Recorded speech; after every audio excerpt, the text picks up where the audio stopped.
आज की कहानी में हम देखेंगे कि मशहूर दवा वायग्रा पहली बार बाजार में कैसे आई और इसके आने से लोगों की जिंदगी पर क्या असर पड़ा।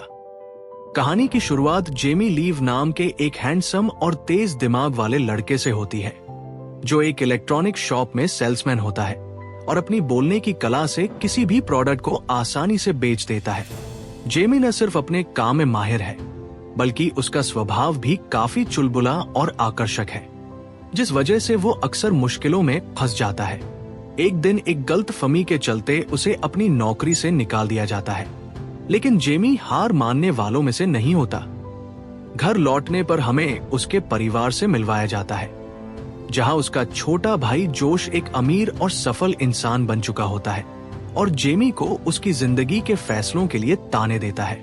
जेमी का पिता, जो खुद एक डॉक्टर है, भी उससे नाराज रहता है, लेकिन जेमी सबको बताता है कि उसे एक नई नौकरी मिल गई है और अब वो दवाइयों की सप्लाई करने वाली एक बड़ी फार्मा कंपनी में काम करने जा रहा है।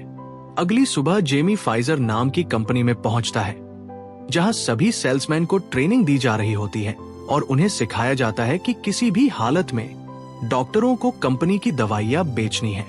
धीरे धीरे जेमी अपनी ट्रेनिंग पूरी करता है और एक मेडिकल सेल्स रिप्रेजेंटेटिव बन जाता है। उसकी बॉस भी उससे काफी इम्प्रेस होती है, क्योंकि जेमी न सिर्फ स्मार्ट है, बल्कि उसमें लोगों को प्रभावित करने की खास काबिलियत भी है। इसके बाद जेमी अपने मैनेजर ब्रूस के साथ फील्ड में निकलता है, जहां ब्रूस उसे समझाता है कि डॉक्टरों को दवाइयां बेचना इतना आसान नहीं होता, क्योंकि ज्यादातर डॉक्टर नई दवाओं पर भरोसा नहीं करते और उन्हें कन्विंस करना पड़ता है। यहीं से जेमी की असली जर्नी शुरू होती है, जहां उसकी सेल्स स्किल्स, कॉन्फिडेंस और किस्मत उसे एक ऐसे प्रोडक्ट से जोड़ देती है जो आगे चलकर पूरी दुनिया में तहलका मचाने वाला होता है। कहानी में दिखाया जाता है कि एक व्यक्ति अपनी बीमारी और दवाइयों के बारे में डॉक्टर को बताने की कोशिश करता है, लेकिन डॉक्टर पहले से ही उसकी मेडिकल हिस्ट्री जानता होता है। डॉक्टर साफ मना कर देता है कि वह ऐसी दवाइयां नहीं दे सकता जो मरीजों की जान के लिए खतरा बने। इसके बाद वो व्यक्ति कई दूसरे डॉक्टरों से भी मिलने की कोशिश करता है, लेकिन कोई भी उसकी बात सुनने को तैयार नहीं होता। इसी दौरान जिमी और ब्रूस अस्पताल में मौजूद होते हैं। जिमी अस्पताल की एक नर्स को देखकर मजाक करता है, जिस पर ब्रूस कटाक्ष करते हुए कहता है कि अस्पताल में कई लोग इलाज से ज्यादा दूसरी वजहों से आते हैं। जिमी अपनी बातों से सामने वालों का ध्यान अपनी ओर खींचने की कोशिश करता है। जिमी और ब्रूस डॉक्टर से मिलने आए होते हैं, लेकिन डॉक्टर उन्हें लगातार नजरअंदाज कर देते हैं। तभी जिमी देखता है कि दूसरी दवा कंपनी का एक एजेंट आसानी से डॉक्टर के केबिन में चला जाता है। ब्रूस बताता है कि उस एजेंट की एंट्री इसलिए आसान है क्योंकि उसकी अस्पताल के रिसेप्शन से अच्छी पहचान है। ये बात जिमी को एक आइडिया दे देती है। वो रिसेप्शन पर बैठी महिलाओं से बातचीत शुरू करता है और अपनी बातों से उन्हें इम्प्रेस कर लेता है। इसके बाद वह अपनी कंपनी की दवाओं के सैंपल अस्पताल में रखने की इजाजत ले लेता है। साथ ही वह चुपचाप दूसरी कंपनी की दवाएं हटाकर बाहर फेंक देता है। कुछ समय तक जिमी रोज यही करता रहता है, अपनी दवाएं रखता है और दूसरी कंपनी की दवाएं हटा देता है। अनजाने में एक गरीब आदमी फेंकी गई दवाएं उठा लेता है। एक दिन जिमी और ब्रूस बार में बैठे होते हैं, तभी दूसरी कंपनी का एजेंट भी वहां आ जाता है। ब्रूस जिमी से कहता है कि उनकी बिक्री इसी वजह से नहीं हो पा रही। अब जिमी को कुछ बड़ा सोचना होगा। अगले दिन जिमी एक डॉक्टर को अस्पताल के बाहर रोककर उससे बातचीत करता है और भरोसा जीतने की कोशिश करता है। डॉक्टर उसे अस्पताल में रहने देता है और उसे इंटर्न समझ लिया जाता है।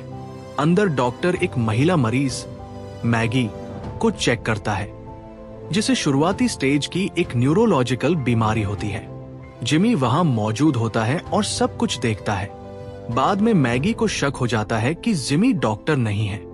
वह जिमी को अस्पताल के बाहर पकड़ लेती है और उस पर झूठ बोलने का आरोप लगाती है। जिमी सिचुएशन संभालने की कोशिश करता है, मजाक में बात घुमाता है और माहौल हल्का करता है। मैगी उसकी बातों से पूरी तरह प्रभावित तो नहीं होती, लेकिन ये मान लेती है कि जिमी बातों में काफी तेज है। वह गुस्से में वहां से चली जाती है। बाद में जिमी अस्पताल की रिसेप्शनिस्ट सिंडी को कॉल करता है और मैगी का नंबर पाने की कोशिश करता है, जिससे कहानी आगे बढ़ती है। वो व्यक्ति डॉक्टर को अपनी दवाइयों के बारे में बताने लगता है, लेकिन डॉक्टर यहीं से कहानी एक नए मोड़ की ओर बढ़ जाती है। इसके बाद जिमी पूरी तरह अपने काम में बिजी हो जाता है और मैगी के न होने पर उसका पूरा फोकस अपने टारगेट्स पर आ जाता है, जिसकी वजह से वो बहुत तेजी से अपने सेल्स टारगेट पूरे कर लेता है और कंपनी उसे प्रमोशन देकर शिकागो भेज देती है। उसी रात जिमी अपने मैनेजर ब्रूस के साथ एक रेस्टोरेंट में इस खुशी को सेलिब्रेट करने जाता है, जहां अचानक उसकी फिर से मुलाकात मैगी से हो जाती है, जो अपने नए बॉयफ्रेंड के साथ वहां आई होती है। जिमी उससे बात करने की कोशिश करता है, लेकिन मैगी उसे नजरअंदाज करके चली जाती है।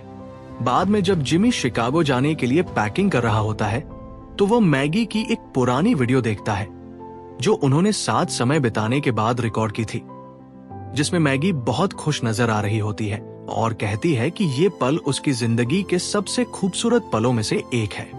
ये देखकर जिमी को एहसास होता है कि उसे भविष्य की ज्यादा चिंता करने की जरूरत नहीं है, बल्कि उसे आज के पल को जीना चाहिए।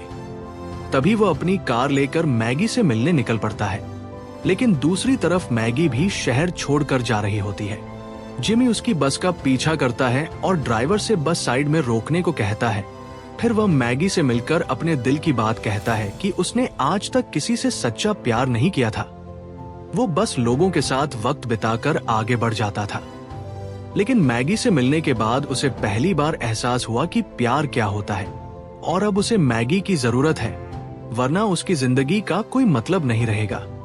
ये सुनकर मैगी भावुक हो जाती है और बताती है कि उसे भी जिमी की जरूरत है, लेकिन वह अपनी बीमारी की वजह से खुद को उस पर बोझ नहीं बनाना चाहती। जिमी उसे भरोसा दिलाता है कि इससे कोई फर्क नहीं पड़ता और वे दोनों साथ मिलकर हर हाल में जिंदगी जिएंगे। इसके बाद मैगी जिमी को गले लगा लेती है और उनके बीच सारी गलतफहमियां खत्म हो जाती है।